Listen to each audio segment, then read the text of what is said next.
So yes, we're up to Mem Vav. That's right. The paragraph, the last paragraph on the page, starting with the word ve'im. Kind of a long chapter, this one. You can see that. Yeah, looking ahead a bit. Yeah. You see the ones after that are short, 1 or 2 pagers. So, ve'im yidaktek adam al atzmo, if a person will be particular with himself, he yudvarov benachas im habrios, meaning if he will guard himself carefully, properly, his words, his interaction with other people will be with tranquility, with calmness, serenity. V'datu me'oreves imehem, and he's going to be like fluid with them, of one mind with them. Ne'elav ve'eno oilev, he'll also be prepared to be embarrassed and avoid embarrassing other people. Mechabed lehem va'af lemekilim bo, he will honor them, even people who kind of make light of him, which is a pretty hard thing to do because most people want recognition. Even if not everybody wants honor, they don't want to be disrespected. So it's very hard to honor somebody who disrespects you. You feel again and again and again they disrespect you. To like them is very difficult, let alone kind of even honor them. And he's saying that a person should really make an effort to do that. That's pretty interesting. You know, I know someone who's kind of a relative, and the person, in my opinion, you know, treats me, you know, with a, you know, pretty significant disrespect, and it's always a challenge to try and should I answer or should I answer back? Treat you with this? Yeah. That's hard to believe. Yeah, just for whatever reason, the dynamic that we have in our relationship, and like I said, you know, I'm always challenged, you know, more often than not with what this person says because it always seems to be biting or cynical or nasty or disrespectful in some way or the other. And you know, you just want to say something, you know, try and hold yourself back, but sometimes it's hard. You know, it's very difficult. If he's saying that to you, then I wonder what he's saying to other people. About me? No, to other people. That's also a problem. What he says to other people about me is also a problem. No, not even about you. Yeah, I know. Just to other people. Well, it happens to be, in my opinion, a person who doesn't get along very well with people in general. Yeah. So that, you know, but in any case, you know, it's interesting that's what we're saying. Mechabed lehem af lemekilin bo. He should still honor people even if he feels that they don't get, even though they kind of they you know, they take him lightly. They don't take him very seriously. They don't, you know, think very much of him. Still he should make an effort to show honor and respect for them. In addition to that, he should have his business dealings be in faithfulness and truthfulness. He shouldn't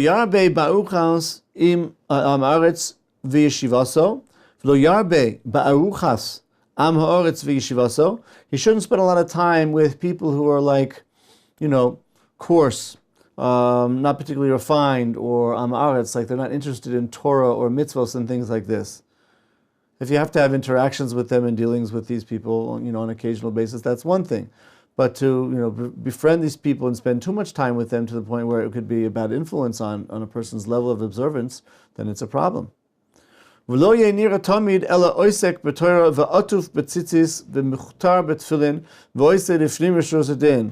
person should always only be visible, present, wearing a talis and tefillin, and doing things which are within the letter of the law. So I'm not sure if in his times or in his place people wore talis and tefillin all day. Nowadays we certainly don't, so it would certainly be too much to expect us to be doing that. But at least when a person does have talis and tefillin on, he should be making an effort to be aware of the fact that he's got the talis and tefillin on. And there are people have a custom from time to time to touch the tefillin. It's kind of a way of reminding themselves that they have the tefillin on, to keep their mind on the tefillin. People have such a custom. And to avoid speaking things which are mundane types of things when the tefillin on. We're not talking about when he's in parts of prayer where you can't speak, because anyway, if you're parts of the prayer which you can't speak, you can't speak. But there are times in the prayer where you can speak, or if a person has tefillin on and he's not praying, You could still avoid, for example, speaking with the tefillin on to avoid getting conversations. Even if it's things which might have to do with like a mitzvah, dispensing charity or something like that, but he might come to speak about other things. So, you don't have to do this, but it's a very good practice to avoid certainly speaking anything mundane with the tefillin on. And some people take that even one step further and avoid speaking anything even having to do with the mitzvah with the tefillin on. Because they might, once you start talking, it's hard to know exactly where that conversation will go. But to try and maintain a person's focus and piety while wearing the talis and wearing the tefillin and being involved in prayer and so forth and so on. V'ushalo yisrachek harbe v'lo yishtoimem. Ad sheyomtze hakol mekalsim osoi v'oiven osoi v'misavin amasav. And if a person acts in this very pious and humble way, then everybody will appreciate what he does, appreciate him as a person, and want to emulate his ways. Harizeh kiddush Hashem, and this is a way of sanctifying God's name. If a person acts in a way which is going to inspire other people to serve Hashem, so that's called a kiddush Hashem. And if a person who acts humbly, mildly with other people, tolerant of other people, and is generally doing what he's supposed to be doing, so he's going to cause other people to appreciate him and want to emulate him, and everybody will benefit from that. Regarding such a person, it says in the pasuk, "V'yomer li avdi ato, yisor l'sher b'cha yispar." And he said to me, God said to me, this is in Isaiah, in Yeshayahu, "Avdi ato, you are my servant. Yisrael l'sher b'cha ispar. Through you, Israel, I will be glorified." And that's referring to this type of person who other people will see. He's a person worth emulating because of his Torah way of life, and therefore come to emulate God. So such a person causes a glorification, a sanctification of God's name. If you are visibly a religious person, or visibly a quote-unquote very religious-looking person, and you act in a way which is a turn-off to other people, like by pushing or shoving or being obnoxious or being insistent or demanding, being conniving and cheating and all these types of things, that's a chilul Hashem, that's a desecration of Hashem's name. Now, if other people don't like the fact that religious people wear black clothing or they wear clothing which looks different, so that's a different story. You don't have to change their wardrobe because they don't appreciate the way they look. Different strokes for different folks. But as long as, as long as you're acting properly, normally, respectfully, then that can be a Kiddush Hashem. But it can also be a great Chilul Hashem if a person doesn't do that. I feel like both sides are missing some respect. You mean practically nowadays? Practically nowadays. Yeah. Yeah, I'm criticizing, the religious side. Yeah, but it happens both ways. It happens both ways. But, it's not my point. It's not my position to criticize others. I mean, what can we do to improve the situation? We have to be careful. That's why personally I can never see myself like going out in public where I live in tzitzit and kippah. Why? Because you're not observant and you can't rely on people thinking your behavior. Yeah, reflects the religious. Yeah, yeah, of course. Like I can never I don't know. I don't know. I can never see myself doing that because it takes I guess my behavior isn't the best. So why should I be representing? Yeah, that, there's truth to that, and the flip side of that might be that a person might feel like, if I'm not that way, then dressing that way is or looking that way is kind of hypocritical. So that might be another reason a person would want to kind of refrain from doing that. On the other hand, if a person feels like he or she has made progress in the inner realm and also in the actual realm of, let's say, practice, and they feel for whatever reason at a certain point they want to, let's say, appear physically, externally in a way which looks more religious, then they can do that. They don't have to be overly concerned they're going to be doing something wrong as long as it's their intention to do something right. But it's true. It's certainly not a good idea to rush into anything, and if a person's not observant, why should he look observant? Right? And even if he or she starts to become observant in certain ways, so there's certainly no reason to go changing one's wardrobe or anything like that because of that. As long as the person's dressing modestly, which it's not dressing in a way which is prohibited. So there's nothing wrong with just dressing what that person would consider normal, and still davening and putting on tefillin and keeping Shabbos and kosher and everything like that. Over time, could be a year, it could be years. Every person according to his own kind of pace. The person, like I said, might want to start modifying his outer appearance for whatever reason. If he or she wants to, then they can do that. It's like that saying, like, you take everything with a grain of salt, but then it's like, as in baby steps, I'm taking it as in like, as a grain of like salt, not even baby steps, even at a slower pace. Like, yeah. Look, everybody has their own pace. I mean, if a person wants to move forward, it doesn't have to move too slow. Discouraging one from moving too fast doesn't mean he has to move too slow either. It's nice to have a gradual, kind of stage of progress successively one after the other. But in any case, I'm talking here about the fact that people who are committed to being observant and people who are committed to looking even very observant, but acting in a way which is inconsistent with observance, that's a big problem because it causes other people to say, oh, you see those religious? Even though that's wrong, they're making what's the word I'm looking for? A generalization from one person to many because they have their own agenda, perhaps of wanting to undermine the religious observance. But still, you're providing them that opportunity. You're being held to higher standards. It's true because you expect higher standards, right? A religious person expects higher standards, and therefore he should be expected to keep higher standard. There's nothing wrong with that, in my opinion, being judged at a higher standard. We are held to a higher standard. That's the whole point. Judaism is teaching people to live on a higher standard, and one who ascribes to that is therefore required to live on a higher standard, and she should be held accountable for not holding that standard. He lied and he lied. Yeah, but he's religious. Well, what is it? He should be held to a higher standard? Of course he should. Because he believes in God, he believes in the Torah, and the Torah says don't lie. So of course he should be held to a higher standard. And now he lied. That's a kiddush, that's a chilul Hashem. Yeah? It's true it goes both ways, but again, it's not my intention to criticize other people further away, but what we can do within the realm of Torah to improve ourselves. Well, derech zeh, I think we're up to the word on page Mem Zayin, the first paragraph at the beginning, right? Ve'avas orech yomim tihi al derech zeh. Among the types of love which he said are potentially negative, but here he's in the process of working out and resolving how they can be positive. Regarding the one about love of life, where the problem with that was that if a person loves life so much, then they'll never take any risks in life. They'll never really sacrifice anything that perhaps would be sacrificed for, because all they're interested in having a long life. Or since life is so important to them, they'll be consumed with the idea of being overly healthy and everything that can possibly do to preserve one's life and to lengthen one's life. And it can become a whole religion and mishigas, and person become neurotic over that as well. And in the end of the day, the person might get hit by a car. So you can take all the health precautions in the world, and other things can happen.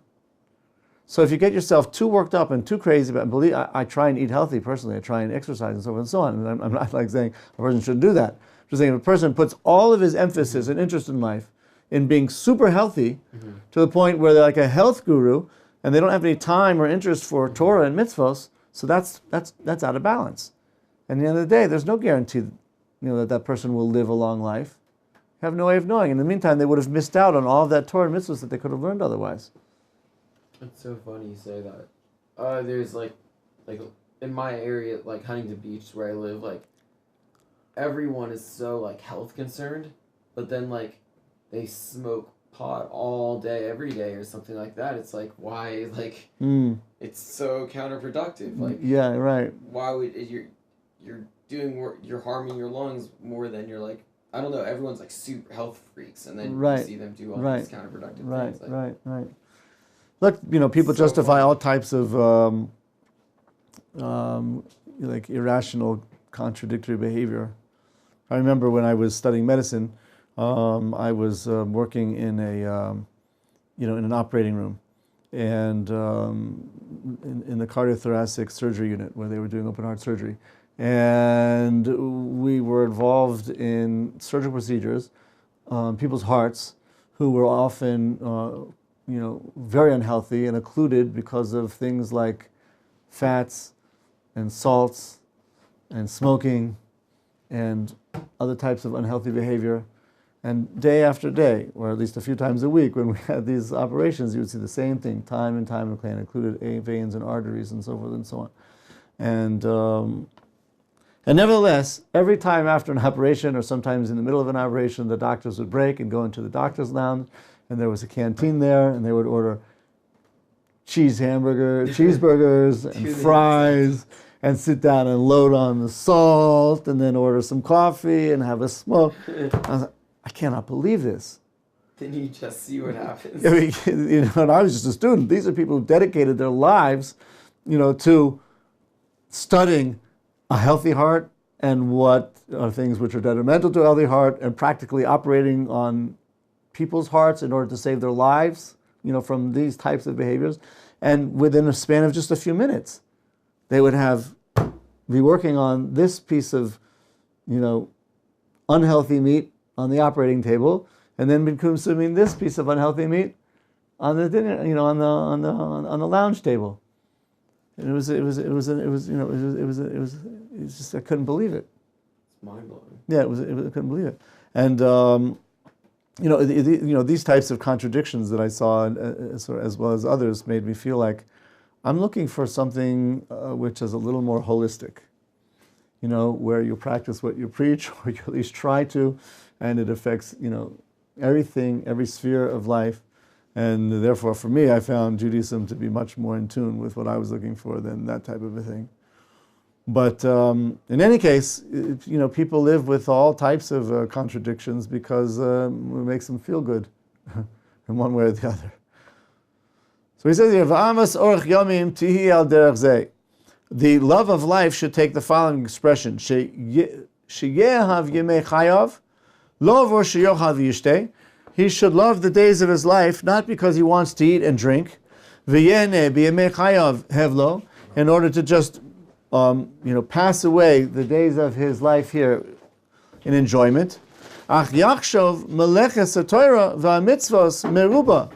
Rather, he should think that the life of Torah and mitzvos, the responsibility of Torah and mitzvos, is very laborious. Page Mem Zayin. V'im ha'isi chai kiflayim v'kifle kiflayim. If I learn twice as long, lo ha'isi yachol lahashlim chok haTorah lahasig malos haTorah asher behem yisratze eved el adonav. Even if I live twice as long, I'll never get close to attaining what I would need to attain in order as a servant to fulfill the wishes of my master. And for this reason, a person should love his life, longevity. Not that I should have a long and healthy and prosperous life for health and prosperity's sake, but rather in order to lengthen my days so that I should be able to serve God better and for longer. Even if I live twice as long, it won't be enough. And in this way a person will acquire the ways of God, and a pure awe of Him and a love for Him. In this way he acquires the things that he'll need to accompany him in the world to come. And in this way, he'll actually get a good exchange rate on the transaction, exchanging matters of this world, which are fleeting, to things in the world to come, which are permanent. Like we spoke the other day about the Vilna Gaon, who was upset about leaving this world when for a few piastres you could buy tzitzis, which give you the world to come. And once a person leaves here, it's too late. Nothing else can be done. At least not through his initiative. Yeah, I heard he cried when he was dying, and he was holding his tzitzit like this, and they're like, Arav, what could be? It's like so bad. He's like, you're the Gaon Mevina, Yeah. And they're like, you don't understand. He's like, I can't cash into Gan Eden anymore. Once I die. He's like, it's okay. Like, they looked at him like you're the Gra, Yeah. What are you worried about? Yeah. Like, no, I want to buy more Gan Eden. His sister came to see him. 40 years he didn't see his sister. She was sick. He gave her a bracha and he left. He's like, why are you leaving? I didn't see you in 40 years. Like, I'll see you again. It's okay. Mm-hmm. I have time. I have to go learn. so big, you know. And here the specific point is that a person's in this world and it's fleeting, and the only value of it is really that you can use it for acquiring the world to come, and that's a good deal because you can use something fleeting and passing to acquire something which is permanent. And therefore it behooves us to want to have a long life here, not so that we should be able to eat and drink and be merry for as long as possible, that we should be able to acquire as much as possible. What's that? Merit in the world to come. And people invest their entire life in building a mansion in this world, and life passes pretty fast, and they leave that mansion, and they go into the world to come with absolutely nothing. Other people spend their entire lives building a mansion while they're here, but not that the mansion is here, the mansion is elsewhere, and then when they pass on to the world to come, they have a wonderful piece of real estate in the world to come. It's worth investing in that. Like a good deal. Yeah, it's worth investing in I had that a real concept estate. the other day that was good. That if you do good deeds and they keep doing good after you die, it's like a rolling effect, a snowball effect of mitzvahs, and you carry on getting merits in the world to come. Yeah, you might have heard that in this class because that's some of the things we spoke about. We were talking about this point. Yeah, that once a person leaves this world, there's nothing else he or she can do at that point to affect their status. However, if they leave something behind, like things like funds and other types of things which can continue to fulfill mitzvahs, so those are accrued in that person's merit, and they can continue to benefit him. Wow. And the same thing we spoke about children. A person leaves behind observant children. Remember we were talking about being a living Kaddish, not just saying Kaddish, but a person's life should be a Kaddish for his parents.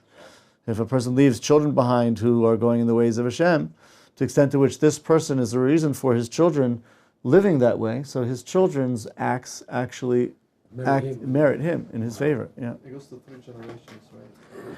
It can go even longer than that. 3 generations, 4 generations, but it becomes diminished. It's true. It becomes diminished. It becomes diminished. Right. It does become diminished, yeah. But still, if generation after generation after generation of righteous people can all be attributed to this person, or at least he wasn't a break in the chain, he was the reason for its transmission, so he's always going to get something from the fact that people down the line are observant through him. But it is true, it's primarily children and grandchildren, and then by great-grandchildren it becomes more significantly dissipated, but it's still there. And there a person is going to acquire delights and pleasure in the world to come which are eternal. Again, not like the pleasures in this world which are ephemeral. A person has a good dinner, and after the dinner, it's over, it's finished, it's gone. That's a good word, that ephemeral. What does that mean? Fleeting, passing. And so he's going to then. So the truth is, he might have enjoyed that meal so much that by the time it's over, he suffers from it. Yeah. It's heavy.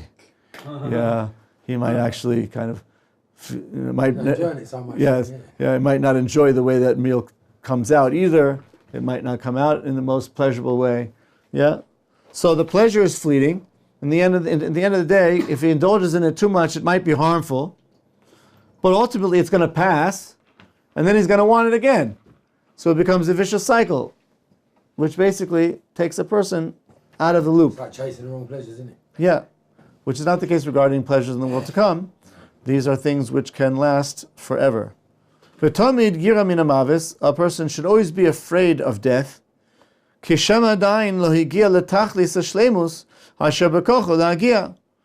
so a person's fear of death should not be the loss of life per se, but his fear of death should be that maybe he hasn't finished yet what needs to be done. Right? I haven't completed the job yet. I don't want it to be over. I haven't finished yet.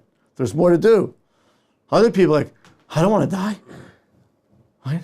I'm going to lose everything that I enjoy here. If you complete your spiritual mission, do you die on the spot? Yeah. Really? Mm-hmm. So you get sent back to if a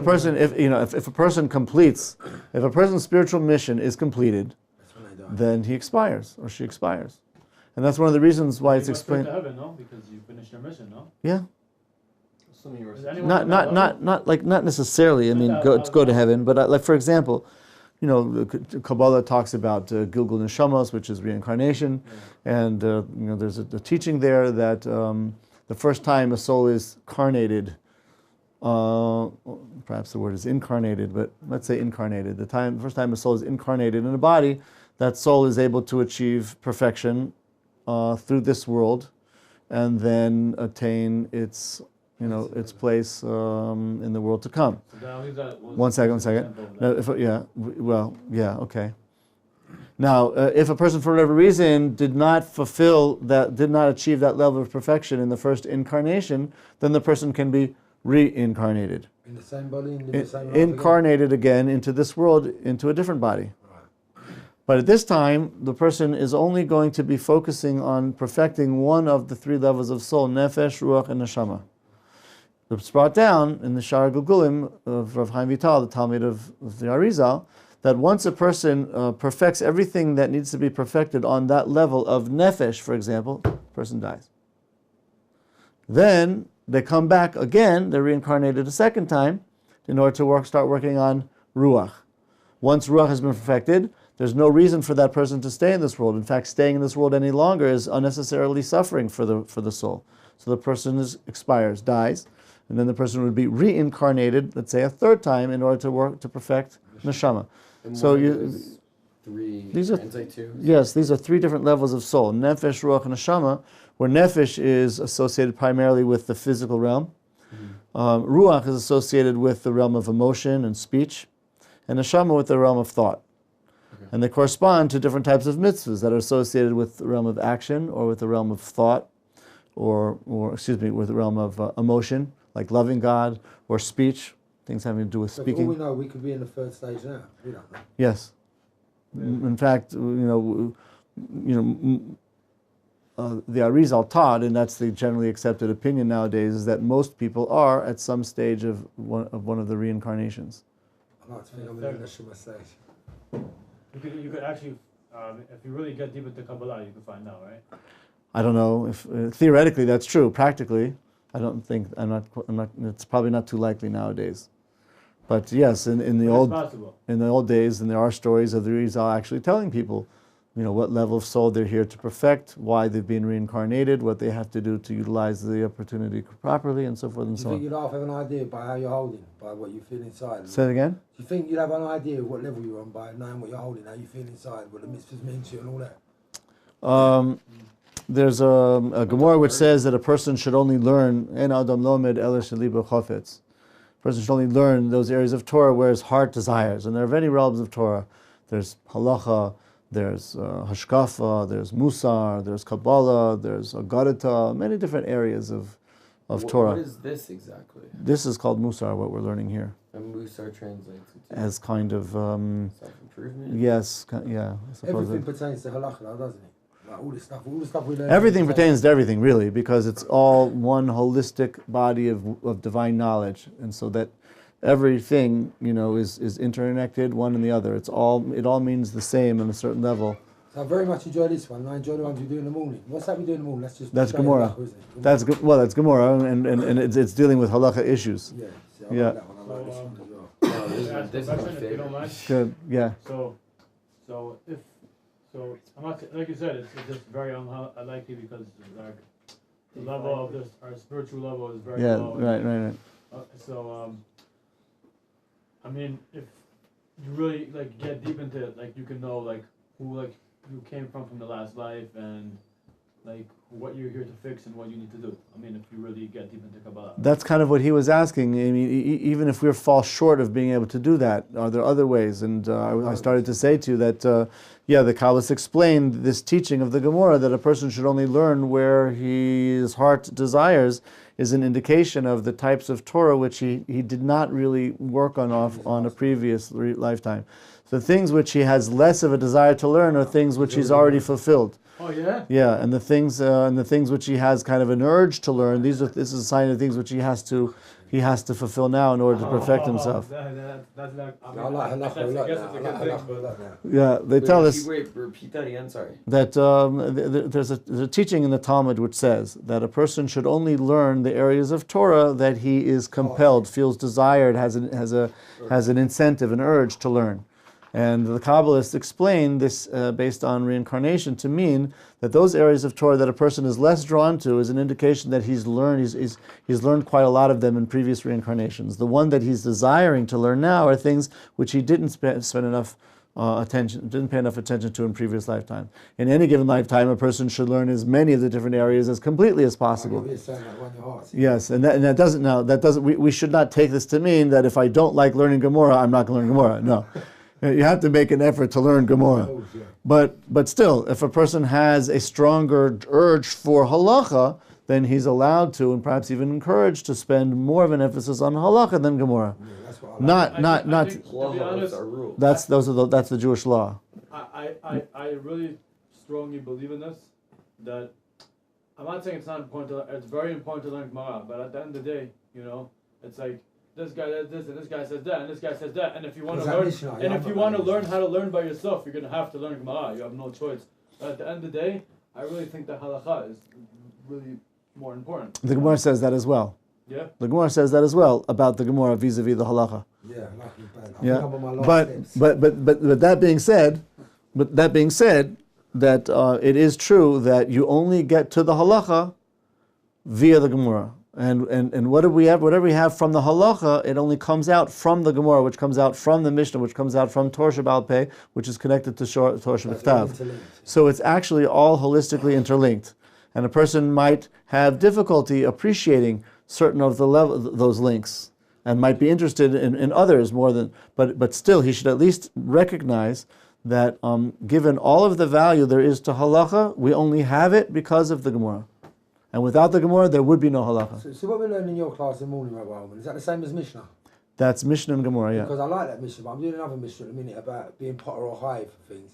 What was that being? Oh, potter or hive. Potter or hive, but I'm not enjoying that as much as the Mishnah we're learning, like, yeah, with the tefillin and that. So different areas of Mishnah is more interesting. Listen, we all have these feelings of being interested in certain areas more than others, or even within certain areas, certain sub areas more than others.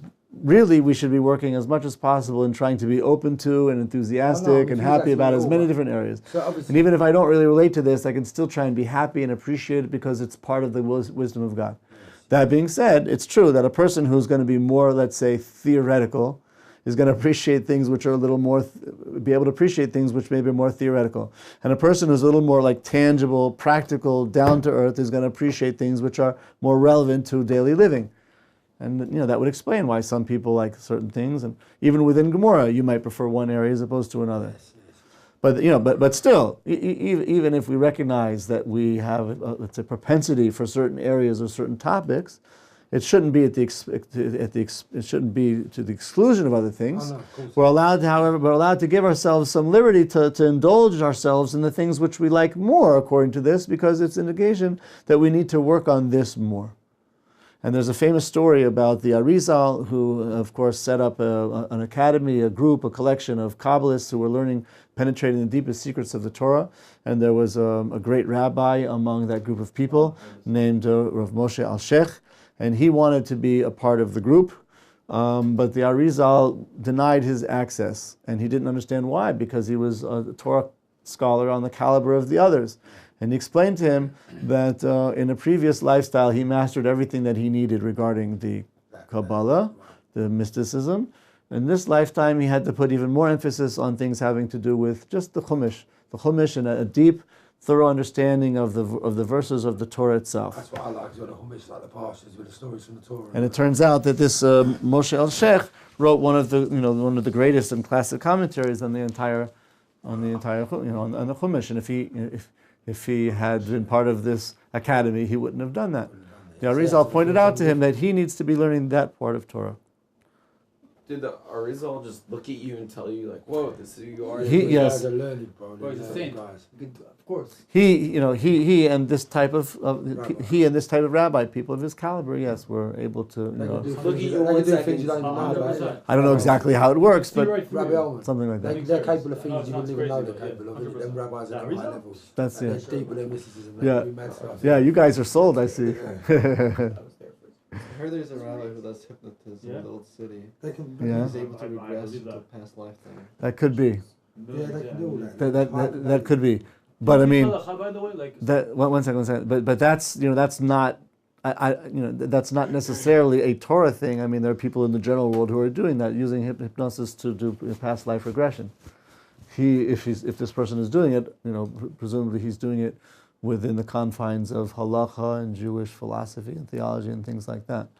But past life regression is something which, in general, people are kind of, exploring through hypnosis. Is that allowed in Torah? It says you're not allowed to see. Oh, so here you see this rabbi is doing it. So, if it's a rabbi and he's observant, I imagine he's doing it within the context of what's permitted in Judaism. It's a touchy subject, isn't it, in Judaism? Past lifetime. Hypnosis is permitted. Today? And Fortune telling and No way. mediums. You know, A like rabbi? necromancers, that's a touchy subject. Is he allowed that's to do that? prohibited. Yeah, that's prohibited, yeah. I don't think he's allowed to do that. He's allowed to do that? Hypnosis, yeah. I imagine That's mad scary. Wow. I imagine it's permitted. I don't see why it would not be. But necromancy's not. Again, as long as he's not manipulating Right, necromancy, the people in a harmful way. Mediums, and they talk to spirits and that. That's like resurrection of the dead. Hypnosis can be used to manipulate people in very very nasty ways. Hypnosis. Is this really possible in our days? Yeah, it's something. I mean, I've never seen it done. I've never read academic articles on it, but I'm aware of the fact that people do. They do. It's called past life regression therapy through hypnosis. And you can see where you was in your former life. Mm-hmm. I'd like to give that. I would like to get someone to do that. I believe that it's said about Rabbi Nachman of Breslev that he said about himself that he actually remembers. He said there are certain people remember childhood, certain people remember very early childhood. Certain righteous people can even remember when they're born. Others can recall when their souls are brought down into the body. He said, I remember previous reincarnations. Wow. My rabbi remembers everything that he did from the age of 1.5. I can remember early childhood. And there's times where he stays up for like 2-3 days straight and he pounds learning like he's a beast. And he's 29 years old, started learning Kabbalah when he was 15, and he taught Kabbalah to himself. No one ever taught him Kabbalah. He just learned how to learn Gemara. Is that right? Yeah. He's Sounds very interesting. I'm telling you right now, he's a saint, 100%. Like honestly, like some of my friends think he's the Mashiach.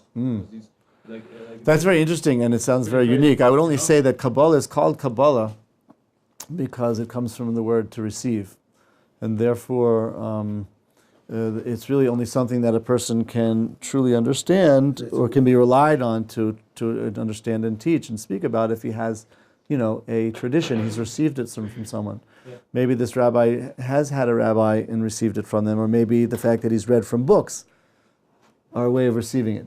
Yeah, Once they've been written down. He told me when he was from 8 to 12 years old, he used to read the encyclopedia over and over and over and over again. That's why he's able to pick up so much knowledge. And he's so deep into Kabbalah, it's crazy. Well, he probably has a phenomenal, photographic memory also. 100%. Very He's at one intelligent time. He only did the shots one time, and he knows everything. He knows everything. We can ask him which page, which this, he knows. And he smokes for 15 years cigarettes, maybe even more, 18 years, and his lungs are pink. Because he has special Kabbalah. All right, let's get too far astray here, though. Let's try and get back on topic here. I want to ask you one thing in relation to what you said. So they reckon, would that say that if you can remember back to early childhood, that would give an indication that you're spiritually strong, yeah? Yeah. You got that on video? That's good, I like that. Why don't you do that on the web? So this then, he says that a person should love the length of life in order to be able to get the most out of life possible, not in terms of physical pleasure and enjoyment, but to utilize things in this world as much as possible for their purpose, in order to gain for him a mansion, and not only a mansion, but a beautifully furbished mansion in the world to come. V'tomid gira min hamavis, ki shem adayin lo higia letachlis hashleimus asher bekocho lahagia. V'chol yom v'yom yosif ava v'gira lemakom. And every day he should add love and fear and awe to the place, meaning he should add to his love and fear of God. Aval im chaim she'ein behem yirat shamayim, but if he's got a life which is not full of yirat shamayim, ein ze nikra chaim. This is not life. He might be alive, but that's not called life. V'yokutz v'yimas b'chaim shehem neged aboris bach, and ultimately he'll become turned off and despise a life which is against God, and that's true. People who live their lives against God ultimately come to despise themselves and their lives. And their lives are not a life. They often find a solution through death. Kinyan shene'emar b'Rivka, as it says by Rivka, Katzti b'chayai mipnei benois ches Im lokech Yaakov isha b'benos ches ke'elu b'benos ha'aretz lameli chayim. Rivka, who was a great righteous woman, says, I am not desirable of life when my son, if I would not be desirable of a life where my son would take a woman as a wife from the people of Ches, who are full of transgression, right? A life like these is not worth living. Why should I live such a life? Right? Because she was interested in life, not living. In a place where there's a desecration of God's name, lo yechush al chayav, he should not be concerned about his life. His heart should be prepared to sacrifice his life to sanctify God's name. Whether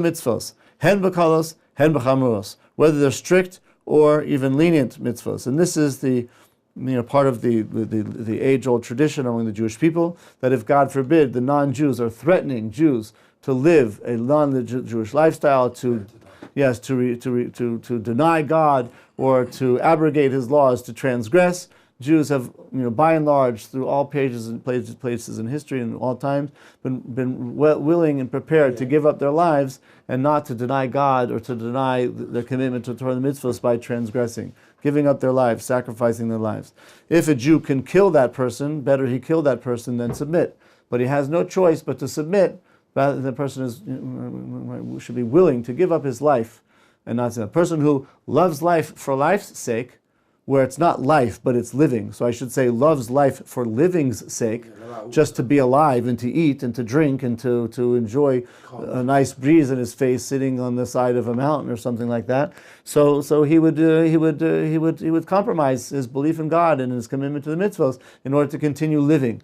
But such living would not be life. That's what happened in the Inquisition, wasn't it, in Spain, when they expelled all the Jews, but they give them a chance to turn to Catholicism rather than expel them. Lots of them turned to Catholicism.